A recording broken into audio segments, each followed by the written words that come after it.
போட்டி திருப்படிக்கு மாணவர்களுக்கு வணக்கம். இப்போ வந்து எல்லாருமே மெயின்ஸ் ப்ரிப்பேர் பண்ணிட்டு இருப்பீங்க. மெயின்ஸ் பொறுத்த வரைக்கும் நமக்கு வந்து ஜிஎஸ் பேப்பர் வந்து 3 பேப்பர் இருக்குது. ஒவ்வொரு பேப்பர்லையும் 3 யூனிட் இருக்குது. இப்போ ஃபஸ்ட் பேப்பரில் பார்த்தீங்கன்னா நமக்கு வந்து மாடர்ன் இந்தியா இருக்குது, அடுத்து சோசியல் இஷ்யூ இருக்குது, எத்திக்ஸ் இருக்குது. செகண்ட் பேப்பரில் வந்து பாலிட்டி இருக்குது, சயின்ஸ் அண்ட் டெக் இருக்குது, தமிழ் சொசைட்டி இருக்குது. தேர்ட் பேப்பர் பார்த்தீங்கன்னா எக்கனாமிக்ஸ் இருக்குது, என்விரான்மெண்ட் இருக்குது, ஜாகிரபி இருக்குது. இப்போ நம்ம என்ன பண்ணோம்னா ஒவ்வொரு யூனிட்லேருந்து ஒரு கொஸ்டின் வார்ம் அப் டெஸ்ட்டுமே வச்சுக்கோ. அப்புறம் டெஸ்ட்டு வந்து பிளான் பக்காவாக போட்டிருக்கோம். நீங்கள் வந்து இதை பொறுத்த வரைக்கும் என்னென்னா 30-70 தான். 30% படிக்கணும், 70% எழுதி பார்க்கணும். எழுதுறது ரொம்ப முக்கியம். ஏன்னா எழுதுறது பார்த்தீங்கன்னா நமக்கு வந்து மெயின்ஸுக்கு பொறுத்த வரைக்கும் பார்த்தீங்கன்னா டைம் மேனேஜ்மெண்ட். அப்போ டைம் மேனேஜ்மெண்ட்டுங்கிறது ரொம்ப முக்கியம். இப்போ 10 மார்க் கொஸ்டின் வந்து 7 நிமிஷத்தில் முடிக்கணும். அப்போ 70 நிமிஷத்தில் முடிக்கணும். 15 மார்க் கொஸ்டின் பார்த்தீங்கன்னா நமக்கு வந்து ஒரு கொஸ்டின் 10 நிமிஷத்தில் முடிக்கணும். அப்போ அதில் ஒரு நமக்கு 100 நிமிஷம் இருக்கும். 170 நிமிஷம். நமக்கு டோட்டல் டைம் வந்து 180 மினிட்ஸ். அதில் வந்து 10 நிமிஷத்தில் நம்ம என்ன பண்ணலாம், அண்டர்லைன் பண்ணுறது, எல்லாம் எழுதிருக்குமா செக் பண்ணுறது, அந்த மாதிரி வச்சுக்கிறோம். இப்போ டைம் மேனேஜ்மெண்ட்டு ரொம்ப முக்கியம். ஹேண்ட் ரைட்டிங் வந்து அழகாக இருக்குன்னு அவசியம் கிடையாது, லெஜிட்டிமேட்டாக இருக்கணும், புரியணும். எழுதுனது வந்து புரியணும், முக்கியம். அப்புறம் அலைன்மெண்ட் வந்து இப்போ ஒரு ஸ்ட்ரக்சர் இருக்குது. இப்போ 10 மார்க் கொஸ்டின், 15 மார்க் கொஸ்டின், நீங்கள் ஒரு 10 டெஸ்ட் வரைக்கும் கஷ்டப்பட்டு எழுதுற மாதிரி இருக்கும். அப்புறம் ஈஸியாகிடும் டெஸ்ட்டு. இப்போ ஒரு கொஸ்டினை பொறுத்த வரைக்கும் என்னென்னா, ஒரு இன்ட்ரோடக்ஷன் டிஃபால்ட்டாக படிச்சு வச்சுக்கணும், கன்க்ளூஷன் டிஃபால்ட்டாக படிச்சு வச்சுக்கணும். இந்த இன்ட்ரோடக்ஷன் எப்படி இருக்குன்னா, அந்த கொஸ்டினை உள்ளடக்கி இருக்கணும். கன்க்ளூஷன் வந்து ஒரு வே ஃபார்வர்டாக இருக்கணும். பிறகு பார்த்தீங்கன்னா மெயின் பாடிங்கிறது கொஸ்டினுடைய அந்த ஹெட்டிங்கை உடச்சி மெயின் பாடி எழுதுகிறோம். எழுதும்போது இப்போ இன்ட்ரோடக்ஷன் ஒரு 4 லைன் கண்டிப்பாக இருக்கணும். அது பேரா டைப்பில் இருக்கணும். கன்க்ளூஷனும் பார்த்தீங்கன்னா ஒரு 4 லைன் இருக்கணும், பேராகிராஃபாக இருக்கணும். அப்புறம் பார்த்தீங்கன்னா நம்ம வந்து டாபிக் சப் டாபிக் போட போகிறோம். இதுதான் மெயின் பாடி. இதுதான் நமக்கு மெயின் பாடி. இதில் என்னன்னா ஒரு டாபிக் போட்டிங்கன்னா அதில் வந்து ஒரு 3 to 4 லைன் 4 பாயிண்ட் எழுதணும். எல்லாருமே என்ன பண்ணுறாங்க, சப் டாப்பிக்கே இதாக எழுதிட்டு இருக்காங்க. ஒவ்வொரு டாபிக் ஒவ்வொரு லைன் எழுதக்கூடாது. அப்போ தான் ஒரு அழகு இருக்கும், அலைன்மெண்ட் இருக்கும். அப்போ அடுத்தாப்புல ஒரு டாபிக் போனால் அதுக்கு ஒரு 3 to 4 லைன் எழுதணும். அடுத்தாப்புல ஒரு டாபிக் நிறைய ஒரு பக்கத்தில் ஒரு 3 to 4 டாபிக் தான் இருக்கணும். அதுக்கு 7-8 டாபிக் இருக்கக்கூடாது, உடச்சி எழுதிடக்கூடாது. அப்போ தான் இப்போ பேப்பர் பார்க்குறதுக்கு அழகாக இருக்கும். ஏன்னா இது வந்து நமக்கு என்னென்னா அலைன்மெண்ட். அடுத்தது என்னென்னா கண்டென்ட் கொடுக்கணும்.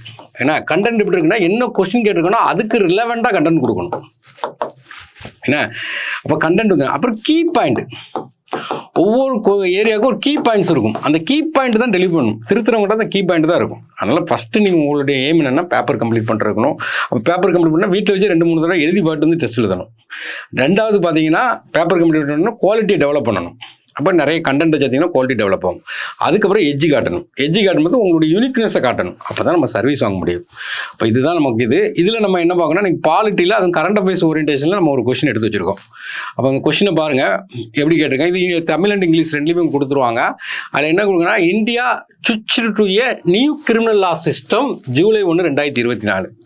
அப்போ என்ன பண்ணுறாங்கன்னா, July 1 போன இந்த மாதம் தான். அப்போ வந்து புதிய கிரிமினல் லா கொண்டு வந்திருக்கும்.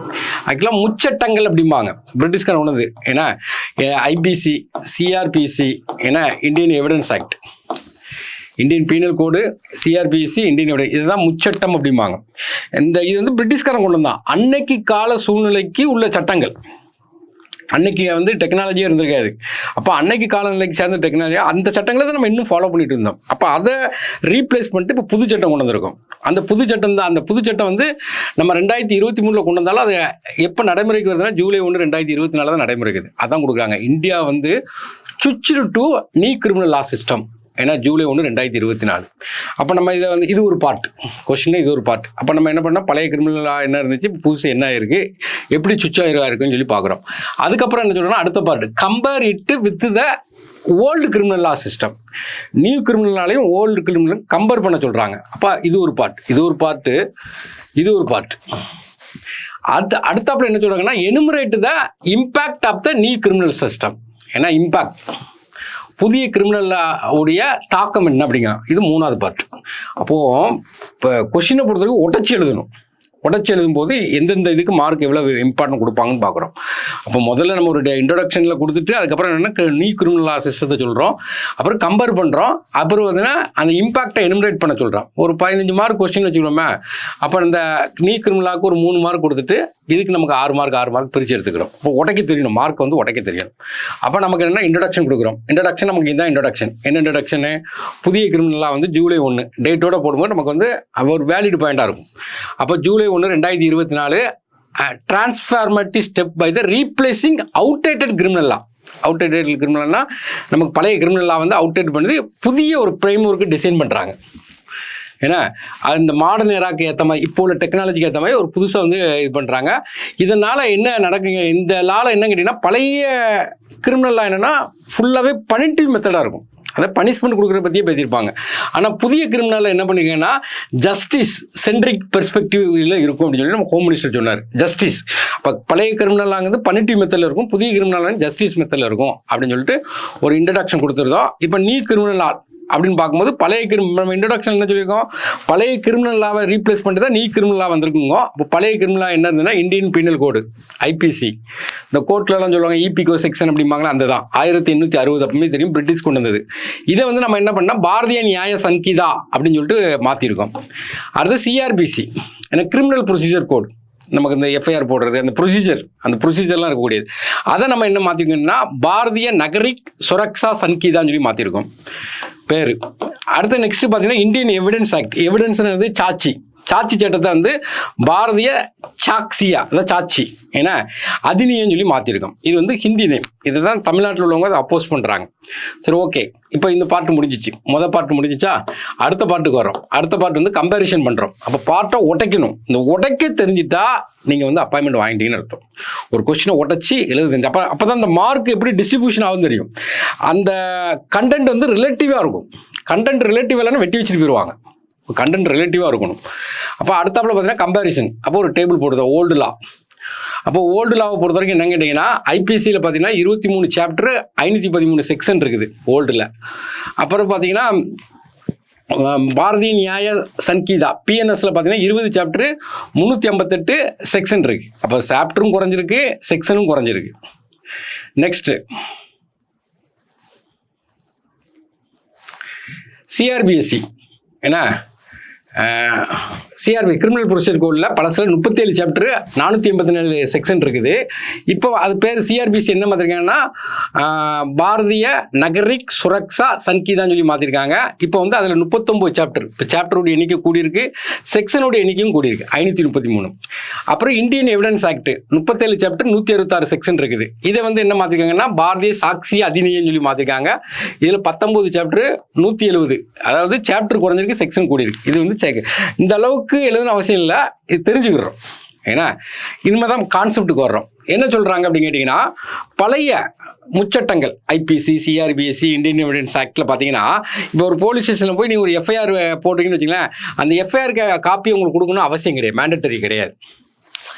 ஆனால் இப்போ புதிய உள்ள இதில் பார்த்தீங்கன்னா அந்த எஃப்ஐஆர் காப்பி கண்டிப்பாக சம்மந்தப்பட்ட ஆளுக்கு கொடுக்கணும். அப்போ இது ஒரு முக்கியமான சேஞ்சஸ், இதை தான் நீங்கள் அழுத்தி எழுதணும். நெக்ஸ்ட் பார்த்தீங்கன்னா பழைய இதை பொறுத்த வரைக்கும் பழைய சட்டத்தை பொறுத்த வரைக்கும் crime should be reported to போலீஸ்க்கு வந்து ரிப்போர்ட் பண்ணணும். இப்போ நமக்கு என்னென்னா வித்தின் த ஜூரிடிகேஷன், அதாவது இப்போ வந்து நீங்கள் ஒரு கிரைம் நடக்குன்னு வச்சுருங்களேன், அந்த கிரைம் வந்து எந்த டெரிட்டோரியில் நடக்குதோ அந்த டெரிட்டோரியில் போய் ரிப்போர்ட் பண்ணணும். இப்போ என்ன சொல்கிறாங்க கேட்டிங்கன்னா எனிவேர், அந்த வார்த்தை முக்கியம். இப்போ தூத்துக்குடியில் ஒரு கிரைம் நடக்கிற நீங்கள் மதுரையில் போய் கொடுக்கலாம். Anywhere within the jurisdiction of the crime irrespective of jurisdiction, எங்கேனாலும் நீங்கள் என்ன கொண்டு போய் கொடுக்கலாம். இதை தான் வந்து முக்கியமாக கொண்டு வந்திருக்காங்க, 0 எஃப்ஐஆர் அப்படிங்காங்க. இது ஒரு முக்கியமான, இதை மிஸ்யூஸ் பண்ண வாய்ப்பு இருக்குது அப்படின்னு சொல்லிட்டு ஒரு குற்றச்சாட்டு போயிட்டு இருக்குது. அப்போ இது வேற, இப்போ எஃப்ஐஆருங்கிறது எங்கெல்லாம் பண்ணலாம். Next investigation can be conducted up to 120 days. Investigation வந்து 120 நாளுக்குள்ள முடிக்கணும். இப்போ என்ன சொல்கிறாங்கன்னா கம்ப்ளீஷன் ஆஃப் த என்கொயரி 90 நாளுக்குள்ள முடிக்கணும், கட்டாயம் முடிக்கணும் அப்படிங்காங்க. இப்போ இது அதோட புது. பழைய இதில் பார்த்தீங்கன்னா investigation details need not be disclosed, அந்த இன்வெஸ்டிகேஷன் டீட்டெயில் வந்து யாருக்கும் கொடுக்கணும் அவசியம் கிடையாது. இப்போ புதுசில் என்ன சொல்கிறாங்கன்னா அதை வந்து சம்மந்தப்பட்ட ஆளுக்கு அந்த ரிப்போர்ட் வந்து கண்டிப்பாக கொடுக்கணும். பழசில் பார்த்தீங்கன்னா அந்த விட்னஸ்ஸு, ஏன்னா அப்போ வந்து ஒரு சாட்சியை வர சொல்லுவாங்க, கண்டிப்பாக நேரில் வரணும் பழைய சட்டத்துப்படி, அதை தான் சொல்கிறாங்க requires physical presence of the witness. இப்போ உள்ளதில் பார்த்தீங்கன்னா நீங்கள் சாட்சி வந்து வீடியோ கான்ஃபரன்ஸ் மூலமாகவே அட்டன் பண்ணலாம். இப்போ நீங்கள் நல்லா கவனிக்க வேண்டிய என்ன, பழசு வந்து டெக்னாலஜி இருக்காது, இப்போ டெக்னாலஜி இருக்கும், அதில் தான் நிறைய சேஞ்சஸ் கொண்டு வந்திருப்பாங்க. இப்போ வீடியோ கான்ஃபரன்ஸ் பழசில் கிடையாது, இப்போ கொண்டு வந்திருக்காங்க. நெக்ஸ்ட் பார்த்தீங்கன்னா ஒரு டாக்குமெண்ட் கொண்டு வர சொல்கிறாங்க, ஒரு ரேஷன் கார்டு கொண்டு வர ஒரிஜினலில் கொண்டு வர சொல்லுவாங்க பழசு. இப்போ அப்படி கிடையாது, ஒரிஜினலாக வேண்டாம் அப்படிங்காங்க. ஏன்னா நெக்ஸ்ட் பார்த்தீங்கன்னா பழைய இதில் பார்த்தீங்கன்னா வீடியோ ரெக்கார்டிங்கே கிடையாது, ஆப்சென்ட். இப்போ வந்து கம்பல்சரியாக இன்வெஸ்டிகேஷன் பண்ணும்போது கண்டிப்பாக வீடியோ ரெக்கார்டிங் எடுக்கணுங்காங்க. மாடர்ன் டெக்னாலஜி உள்ளே கொண்டு வராங்க. நெக்ஸ்ட் பழசில் பார்த்தீங்கன்னா இந்த சார்ஜ் இருக்குது பார்த்தீங்கன்னா, விட்னஸ்காரனை ப்ரொடெக்ட் பண்ணுறதுக்கு எந்த மெத்தடும் கிடையாது. ஒரு சார்ஜ் சொல்கிறவங்க வந்து வெளியே வந்த உடனே அந்த பாதிக்கப்பட்ட வந்து மிரட்டுவான், அடுத்த சார்ஜ் சொல்ல வர மாட்டான். அப்போ இப்போ விட்னஸ் வந்து ப்ரொடெக்ட் பண்ணணும், அது கிடையாது. ஆனால் இப்போ உள்ளது வந்து கண்டிப்பாக ப்ரொடெக்ட் பண்ணணும் அப்படிங்காங்க. நெக்ஸ்ட் பார்த்தீங்கன்னா நீங்கள் பேப்பர்லேயே பார்க்கலாம், ஒருத்தர் கைது பண்ணனா 15 நாள் காவலில் வைக்கப்பட்டாருப்பாங்க. அது பழைய சட்டம். இப்போ என்ன சொல்லணும்னா இன்டகிரேட்டடுக்காண்டி 40 to 60 நாள் வைக்கலாங்காங்க. இப்போ இதுதான் 2வது மெயின் ரூல். அடுத்தது இம்பேக்ட், 3வது பாயிண்ட்டுக்கு வரும். இம்பேக்ட்னு பார்க்கும்போது அதனுடைய தாக்கம் என்னென்ன தாக்கம் இருக்குது அப்படின்னு கேட்டிங்கன்னா, பழைய இது பார்த்தீங்கன்னா பனிட்டிவ் மெத்தட், பனிஷ்மெண்ட் கொடுக்குறதுக்காண்டியே அந்த சட்டங்கள் இருந்த மாதிரி தெரியும். ஏன்னா உங்களுக்கு கோர்ட் சீன்லாம் பார்த்தீங்கன்னா இபிகோ செக்ஷன் பனிஷ்மெண்ட் வாங்கி கொடுக்குறது தான் குறியாக இருப்பாங்க. இப்போ என்னென்னா ஜஸ்டிஸ் சென்ட்ரிக் அப்ரோச், அதாவது ஜஸ்டிஸ் நீதி வாங்கி கொடுக்கணும், அதான் முக்கியம். அந்த நீதிங்கிறது எதுக்கு ப்ரியாரிட்டிஸ் கொடுக்கணும், ஃபேர்னஸாக இருக்கணும், ஒன் சைடாக இருக்கக்கூடாது, பயாஸாக இருக்கக்கூடாது, ஈக்விட்டியாக இருக்கணும். ஏன்னா ப்ரொடெக்ஷன் ஆஃப் ஹியூமன் ரைட்ஸ், இது ஒரு முக்கியமான வார்த்தை, ப்ரொடெக்ஷன் ஆஃப் ஹியூமன் ரைட்ஸ். அப்போ ஹியூமன் ரைட்ஸுங்கிறது எப்போ உருவாச்சுன்னு கேட்டிங்கன்னா 1945 தான் உருவாது, இந்தியாவில் 93 தான் உருவாகுது. அப்போ பழைய சட்டத்தில் ஹியூமன் ரைட்ஸ் ப்ரொடெக்ட் பண்ணுறதுக்கு சட்டமே இருந்திருக்காரு. இப்போ வந்து ஹியூமன் ரைட்ஸ் ப்ரொடெக்ட் பண்ணுறாங்க. ஏன்னா அப்போ வந்து ஜஸ்டிஸ், இது மெயினாக பார்த்தீங்கன்னா ஃபோக்கஸ் ஆன் விக்டிம் சென்ட்ரைஸ்ட். யார் பாதிக்கப்பட்டாங்களோ அவங்களுக்கு ஜஸ்டிஸ் வாங்கி கொடுக்கணும், பாதிக்கப்பட்ட ஆளுக்கு ஜஸ்டிஸ் வாங்கணும். ஏன்னா legal through out the legal proceeding படி ஒரு இண்டிவிஜுவலுக்கு ஜஸ்டிஸ் வாங்கி கொடுக்குறத ஒரு முழு காரணமாக வச்சுருப்பாங்க. அப்புறம் என்ஹான்ஸ்டு எஃபிஷியன்சியை அதிகரிக்கணும். பழைய காலத்தில் பார்த்தீங்கன்னா ஃபுல்லாகவே பேப்பர் ஒர்க்காக இருக்கும். பேப்பர் திடீர்னு ஸ்டேஷன் தீப்பிடிச்சு இருந்துச்சுன்னா பேப்பர் இல்லைன்னு சொல்லிடுவாங்க. இப்போ அப்படி இல்லை, எல்லாமே டெக்னாலஜி உள்ளே கொண்டு வராங்க, மாடர்ன் டெக்னாலஜி உள்ளே கொண்டு வராங்க. அப்போ எஃபிஷியன்சி என்னென்னா கூடும். அப்போ ஃபைலிங் பண்ணுறது, video conferencing, digital case management system, இதெல்லாம் என்ன பண்ணும் கேட்டிங்கன்னா, ஒரு வேலையை வந்து கொடுக்குறப்பெல்லாம் பார்த்தீங்கன்னா கோர்ட்டில் போய் நீங்கள் ஒரு வாய்தை அட்டன் பண்ணிட்டு வந்தீங்கன்னா சாயந்தரம் பார்த்தீங்கன்னா உங்களுக்கு மெசேஜ் வந்துடும், அடுத்த வாய்தா உங்களுக்கு என்ன. முந்தி அப்படி கிடையாது, அதிலே காத்து கிடக்கணும், ஒவ்வொருத்தரையும் பார்த்துட்டு அலையணும். இப்போ அப்படி இல்லை. இப்போ என்ன பண்ணுன்னா அந்த டிலே ஆகிறத வந்து குறைக்குது. ஏன்னா அப்போ கோர்ட்டில் வந்து இப்போ கேஸில் வந்து வேகமாக நடக்குது. அப்போ எஃபிஷியன்சி வந்து அதிகரிக்குது. ஏன்னா அப்போ ஃபாஸ்டர் ரெசொல்யூஷன், ஏன்னா கேஸுக்கெல்லாம் ஃபாஸ்டர் ரெசொல்யூஷன் கிடைக்குது. அட்மினிஸ்ட்ரேஷன் ஜஸ்டிஸில் வந்து நமக்கு வந்து என்ன கிடைக்குதுன்னு கேட்டிங்கன்னா எஃபிஷியன்சி வந்து அதிகரிக்குது. அப்போ ஒரு ஜஸ்டிஸ்னாவே எல்லாரும் என்ன பண்ணுவாங்கன்னா டிலேடு ஜஸ்டிஸ் தான் சொல்லுவாங்க. கோர்ட்டுக்கு போனால் டைம் வேஸ்ட் ஆகும்பாங்க, கோர்ட்டுக்கு போனால் எல்லாமே டிலே ஆகுங்க, பணக்கார மட்டும் தான் கோர்ட்டுக்கு போகணும்பாங்க. அப்போ இந்த மாடர்ன் டெக்னாலஜினால எல்லாருமே ஜஸ்டிஸை விரும்பலாம், கோர்ட்டுக்கு போனாலும் அது ஃபாஸ்ட்டாக மூவ் பண்ணும். ஏன்னா டிலேடாக இருக்காது, அதை தான் இதில் வந்து கொடுக்காங்க, என்ஹான்ஸ்டு எஃபிஷியன்சி. அடுத்து பார்த்தீங்கன்னா ஃபேர் சென்டென்சிங் ப்ராக்டிசஸ். ஏன்னா ஒருத்தவங்க தண்டனை கொடுக்குறேன்னா அந்த தண்டனை கொடுக்கும்போது நம்ம என்ன பண்ணுறோம் கேட்டிங்கன்னா, முந்தி பார்த்தீங்கன்னா தண்டனை மட்டும் தான் கொடுப்பாங்க. இப்போ என்ன சொல்கிறாங்க கேட்டிங்கன்னா மறுவாழ்வு, ரீஹாபிலிட்டேஷன், ஏன்னா சோசியல் இன்டகிரேஷன், அதையும் சேர்த்து கொடுக்கணும் அப்படிங்காங்க.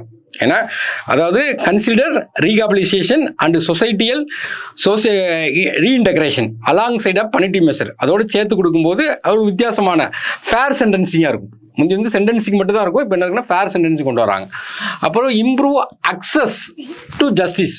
இப்போ புதுசாக டெக்னாலஜி கொண்டு வந்திருக்கனால, ஏன்னா எல்லாமே டெக்னாலஜி, மாடர்ன் டெக்னாலஜியில் ஃபைலிங்கு எல்லாமே இது யூஸ் பண்ணுறதுனால எல்லாருமே இதை அக்சஸ் பண்ணலாம். முந்தி போலீஸ் ஸ்டேஷனுக்கு யார் இருப்பான்னா பலம் உள்ள மட்டும் தான் போவான், இப்போ அப்படி கிடையாது, பாதிக்கப்பட்ட எவனாலும் போகலாம், அதை தான் கொடுக்க. நீ system aim to enhance public trust, மக்களில் ஒரு நம்பிக்கை கொண்டு வராங்க ட்ரஸ்ட்டில். ஏன்னா equal access to justice for all segment of the society, எல்லா செக்மெண்ட் உள்ள சொசைட்டிக்கும் அக்சஸ் பண்ணுற அளவுக்கு இந்த புது இதில் கொண்டு வராங்க.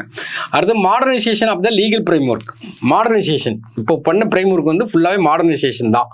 பழசை கம்பேர் பண்ணும்போது என்ன மாடர்னைசேஷன் கேட்டால் இன்டர்நேஷனல் ஸ்டாண்டர்டை மெயின்டைன் பண்ணுறாங்க. இந்தியாவுடைய லீகல் ஃப்ரேம்வொர்க் இன்டர்நேஷனல் ஸ்டாண்டர்டை மெயின்டைன் பண்ணுறாங்க.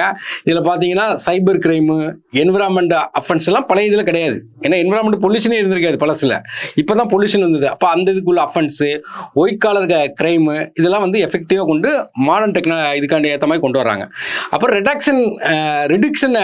ரிடியூஸ் த கரப்ஷன் குறையுது. ஏன் குறையுது?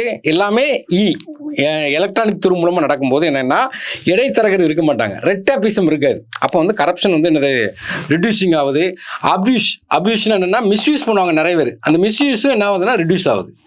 அப்போ இதில் என்ன கொடுக்காங்க கேட்டிங்கன்னா, strengthen the legal mechanism and procedural safeguard are expected to mitigate opportunity for the corruption. இப்போ கரப்ஷன் வந்து குறையிறதுக்கு இது ஒரு காரணமாக இருக்கும். எல்லாமே கிடைக்கும் போது யார் கரப்டேட் பண்ணுவாங்க, யார் கரப்டேட் பண்ண வாய்ப்பு இருக்காது. அப்புறம் இதில் முக்கியமான இதுதான் promotion of the human rights. பல இதில் ஹியூமன் ரைட்ஸை பற்றி பேசியிருக்க மாட்டாங்க.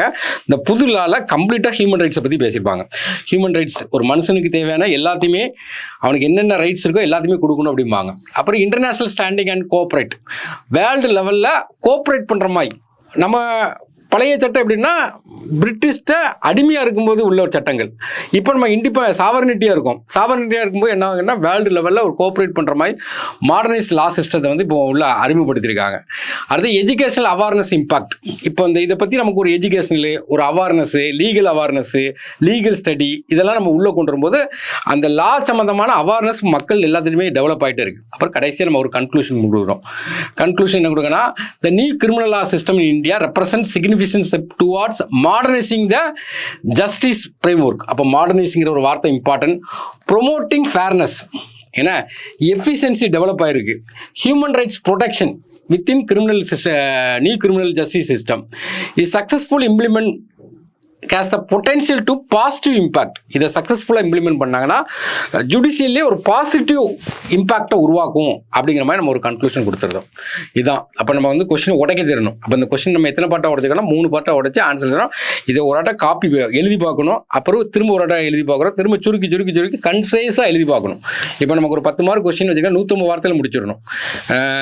15 மார்க் கொஸ்டினா 250 வார்த்தைக்கு தாண்டி போயிடக்கூடாது. ஏன்னா அதுவும் முக்கியம், டைமும் முக்கியம். 10 மார்க் கொஸ்டினா 7 நிமிஷம் மட்டும் தான் ஃபாலோ பண்ணணும்.